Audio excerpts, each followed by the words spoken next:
গরিব মুসলমান মানুষের ভোটটা নিয়ে তারা জিতেছে।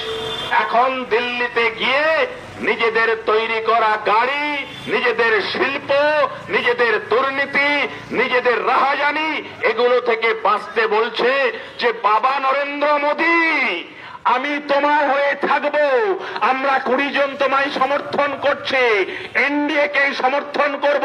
অর্থাৎ গোটা দেশ জুড়ে যে বিজেপি দেশের গরিব মানুষের উপরে বুলডোজার চালাবে, জঙ্গিপুরের মানুষের উপরে বুলডোজার চালাবে, মুর্শিদাবাদের মানুষের অধিকারকে খণ্ডন করবে, মুর্শিদাবাদের সংখ্যালঘু মানুষের অধিকারকে কেড়ে নেবে।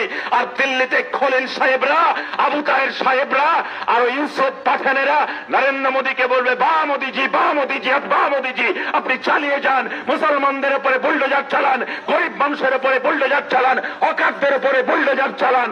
এটাই হচ্ছে বেঈমানি। এই বেঈমানদেরকে চিনে রাখুন, এই বেঈমানদেরকে চিনে রাখুন, কারণ রাজনীতিতে এরা হচ্ছে সব থেকে বড় বেঈমান।